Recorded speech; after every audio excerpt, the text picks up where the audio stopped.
दोस्तों दिख रहा हूँ क्या? साफ दिख रहा हूँ या थोड़ा डार्क डार्क दिख रहा हूँ? भाई मैं कोई लाइट सोर्स थोड़ी ना जो तुमको दिख जाऊं। अब प्रॉब्लम क्या है ना दोस्तों, ये प्रॉब्लम है इस ब्रह्मांड की। जो चीज़ रोशनी छोड़ेगी वो तो तुमको दिख जाएगी, लेकिन जो चीज़ रोशनी नहीं छोड़ रही, जो लाइट सोर्स नहीं है, उसको कैसे ढूंढोगे? धरती लाइट छोड़ती है क्या? नहीं।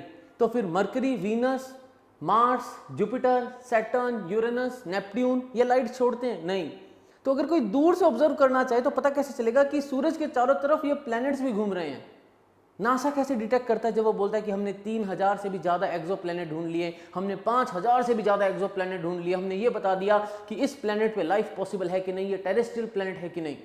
जब कोई चीज़ रोशनी छोड़ती नहीं तो उसको ढूंढोगे कैसे? इससे जो रोशनी आ रही है वो इस कैमरे को इतना ओवरवेलम कर दे रही है कि मैं दिख ही नहीं रहा हूँ। Just I am some dark spot. Yes, I am a dark spot. और ये जो डार्क स्पॉट है ये इस रोशनी को ब्लॉक कर रहा है। इसी से हिंट मिलेगा कि प्लेनेट है कि नहीं। सो दोस्तों कभी कभी परछाइयों से भी हमें कुछ इंफॉर्मेशन मिल जाती है। आज के इस वीडियो में वही देखने वाले हैं दोस्तों आज अपन एक गेम खेलने वाले हैं। गेम का नाम है the game of shadows. Game of shadows ये जो गेम है इसके अंदर ज़्यादा कुछ नहीं करना अपने को, बस कुछ ऑब्जर्वेशंस करनी है। कैसे? अब तुम अपना फ़ोन उठाओगे, अपना फ़ोन उठाने के बाद तुम अपने फ़ोन के अंदर जो फ्लैश लाइट है उसको चालू करोगे, और जो फ्लैश लाइट चालू करी है उस फ्लैश लाइट को अभी दीवार के पास लेके जाओगे और उसके सामने अपना हाथ रखोगे। जब तुम अपने हाथ को फ्लैश लाइट के बहुत पास में रखोगे तो तुम उसकी सारी रोशनी को ब्लॉक कर लोगे, लेकिन जब तुम अपने हाथ को फ्लैश लाइट से दूर रखोगे तो हो सकता है कुछ रोशनी फ्लैश लाइट की तुमको दिख जाए। अब यही काम जब तुम दीवार की साइड करोगे तो जब तुम्हारी हाथ जो है, तुम्हारा जो हाथ है वो फ्लैश लाइट से दूर है और तुम उसको ऑब्जर्व कर रहे हो तो शैडो अलग बनेगी, और जब वो हाथ फ्लैश लाइट के पास में है तो शैडो अलग बनेगी। ये गेम ऑफ शैडोज है। अब बात ये आती है कि गेम ऑफ शैडोज के बारे में मैं क्यों बता रहा हूँ। दोस्तों गेम ऑफ शैडोज को यूज़ करता है नासा एक्सो प्लैनेट्स को ढूंढने के लिए। अब तुम बोलोगे बस इतनी सिंपल सी चीज़ और नासा यूज़ कर लेता है? यार ये तो हम भी कर सकते हैं। कर तो सकते हैं ना दोस्तों, साइंस का ये तो जादू है, कोई भी कर सकता है। तुम भी कर सकते हो, मैं भी कर सकता हूँ, लेकिन सबसे बड़ी बात यह है कि जब तक कॉन्सेप्ट की बारीकी को न समझे और उसकी जो इम्पोर्टेंस है, उसकी जो पावर है उसको न समझें, तब तक वो कॉन्सेप्ट हमारे कोई काम का नहीं है। तो आज के इस वीडियो में मैं तुम्हारा mentor friend Manish Purohit, I am a former scientist, और आज मैं तुमको एक्सप्लेन करूंगा कि कैसे 3000 से भी ज़्यादा एक्सो प्लैनेट्स को ढूंढ निकाला नासा ने बस इस गेम ऑफ शैडोज से। दोस्तों अगर मेरे पास एक कोई लाइट सोर्स है, लेट्स से कि ये मेरा लाइट सोर्स है और एक प्लैनेट इसके चारों तरफ घूम रहा है, तो let me take a planet, और प्लैनेट के लिए मैं केमिस्ट्री की जो हमारी मैम हैं उनकी जो है ये हाइड्रोजन वगैरह को जो रिप्रेजेंट करते ना, इनको यूज़ करूँगा। ठीक है, तो ये एक लाइट सोर्स है और ये एक प्लैनेट है। Now you can see this thing. अगर ये लाइट सोर्स है और ये एक प्लैनेट है तो जब ये इसके आगे से यूँ घूमेगा तो यहाँ पे ये एक शैडो बनेगी, है ना। This will block the light, और वो जो शैडो है वो कहाँ दिखेगी? ऑब्जर्वर को।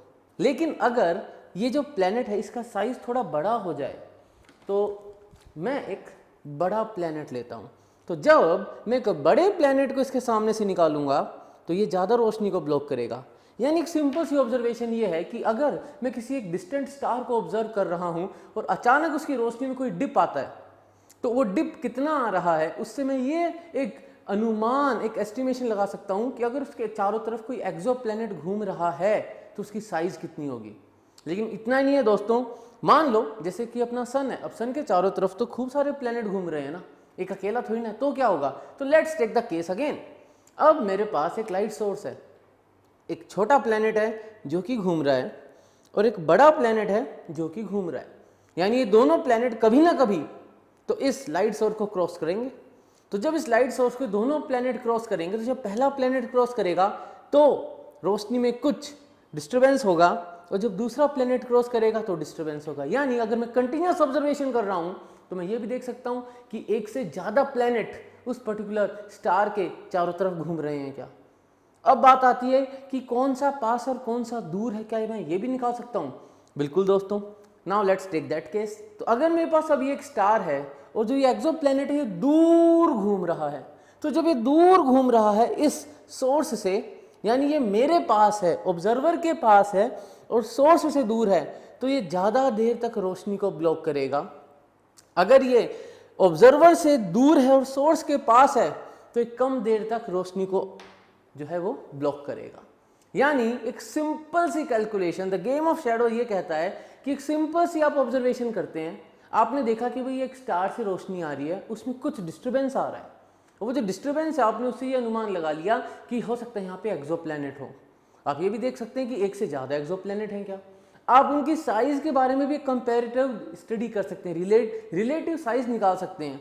आप ये बता सकते हैं कि कौन सा स्टार के पास में और कौन सा स्टार से दूर है। अब बात ये आती है कि क्या ये इतना रिलायबल मेथड है। सो दोस्तों ऐसा है कि हजारों, कितने हजारों, 3000 से भी ज़्यादा एक्सोप्लैनेट्स को नासा ने इसी टेक्निक से जो है डिस्कवर किया है। अब बात ये आती है कि क्या बस इतनी इंफॉर्मेशन मिलती है? ऐसा नहीं है दोस्तों। जो मेरे क्लास 11th के दोस्त हैं जिन्हें स्ट्रक्चर ऑफ एटम पढ़ लिया है, या जो अभी नए नए क्लास 11th में आए हैं, जिनने अभी पढ़ना चालू किया और जो भी पढ़ेंगे या फिर जो मॉडर्न फिजिक्स में पढ़ेंगे क्लास 12th में, वहाँ पर अपन एक चीज़ देखते हैं, emission spectrum and absorption spectrum. अब इस चीज़ को समझ लेते हैं। मान लो ये एक प्लैनेट है जैसे कि अर्थ, और इसके एक एटमॉस्फेयर है, और ये मेरा सन है। तो जब सन की रोशनी इस अर्थ से क्रॉस होके निकलेगी तो अर्थ के अंदर, एटमॉस्फेयर के अंदर जो गैसेस हैं वो कुछ तो एब्जॉर्ब करेंगे। Something will be absorbed, they will absorb the radiation that is coming from the sun, और फिर क्या होगा? Then electrons will be excited.